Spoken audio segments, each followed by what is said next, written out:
AHS Islamic T V کے معزز ناظرین محترم السلام علیکم۔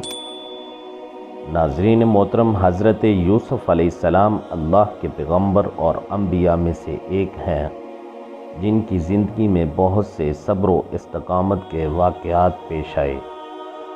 آپ نے اپنے بھائیوں کی سازشوں اور ظالمانہ حرکتوں کے باوجود صبر کیا اور اپنے رب پر بھروسہ کیا۔ آپ نے قید میں بھی اپنے ایمان کو برقرار رکھا اور اللہ کی رضا کے لیے اپنی پاک دامنی کی حفاظت کی۔ حضرت یوسف علیہ السلام دین و دنیا کے چراغ ہیں جن کی زندگی سے ہمیں بہت کچھ سیکھنے کو ملتا ہے۔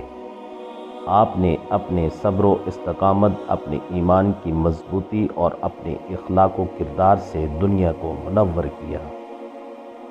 آپ دکھوں میں بھی خوش رہنے والے تھے۔ آپ نے اپنے رب پر بھروسہ کرتے ہوئے ہر مشکل وقت میں صبر کیا۔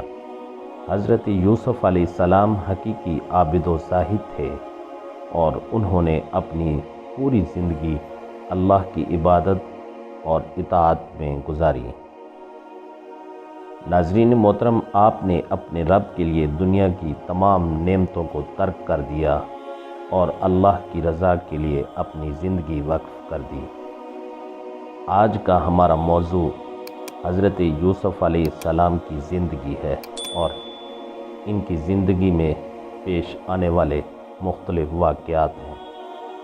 ناظرین محترم، ایک دن یوسف علیہ السلام نے صبح اٹھتے ہی اپنے والد صاحب حضرت یعقوب علیہ السلام سے کہا کہ ابا جان، میں نے خواب میں رات کو 11 ستارے، چاند اور سورج کو دیکھا ہے جو مجھے سجدہ کر رہے ہیں۔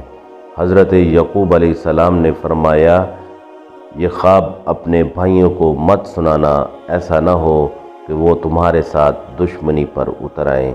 بیٹے، تم اپنے دادا اسحاق علیہ السلام اور پردادا حضرت ابراہیم علیہ السلام کی طرح اللہ تعالیٰ کے ہاں برگزیدہ ہوگے اور اللہ تمہیں علم و حکمت اور بہت سی نعمتیں عطا کرے گا اور تمہارا مستقبل بڑا تابناک ہوگا۔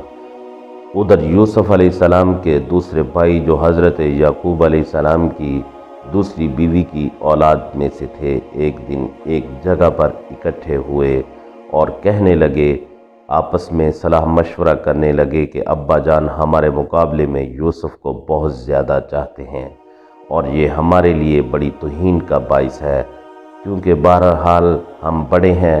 آؤ ایسا کرتے ہیں کہ یوسف کو باپ کی آنکھوں سے اوجھل کرنے کے لیے اسے کسی دور دراز جگہ پر چھوڑ آتے ہیں۔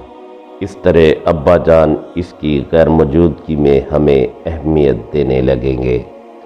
یہ طے کرنے کے بعد وہ حضرت یعقوب علیہ السلام کے پاس آئے اور کہنے لگے کہ ابا جان، کیا وجہ ہے کہ آپ یوسف کے بارے میں ہم پر اعتماد نہیں کرتے اور اسے ہمارے ساتھ کہیں آنے جانے سے روکتے ہیں؟ کیا ہم نے کبھی یوسف کو کچھ کہا ہے؟ ہم تو ہمیشہ اس کے خیر خواہ ہیں۔ چنانچہ کل ہم نے سیر کا پروگرام بنایا ہے، آپ یوسف کو بھی ہمارے ساتھ جانے کی اجازت دیں تاکہ وہ بھی ذرا گھوم پھر آئے۔ ہم وعدہ کرتے ہیں کہ ہم اس کی پوری حفاظت کریں گے۔ حضرت یعقوب علیہ السلام کہنے لگے، بیٹو، یوسف ابھی بچہ ہے، وہ ابھی کھیل کود میں تمہارے برابر کا نہیں ہوا اور جنگل میں بھیڑیے بہت ہے۔ مجھے ڈر یہ ہے کہ تم اپنی کھیل میں ایسے مگن ہو جاؤ کہ اسے اکیلا چھوڑ دو اور خدا نہ کرے اسے کوئی گزنت پہنچے۔ بیٹے کھسیانی ہنستے ہوئے بولے، کیا ابا جان، آپ نے ہمیں اتنا ناپختہ سمجھ رکھا ہے؟ اگر ہمارے ہوتے ہوئے یوسف کو بھیڑیا اٹھا لے جائے تو ہم کس کام کے؟ ایسا کبھی نہیں ہو سکتا۔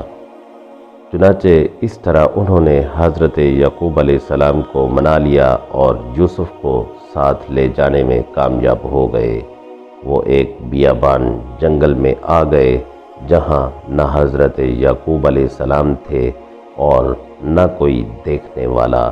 تو انہوں نے یوسف کی قمیض اتروائی اور اسے ایک کنویں میں ڈال دیا تاکہ کوئی قافلہ وہاں سے گزرتے ہوئے اسے نکال لے اور ساتھ لے جائے۔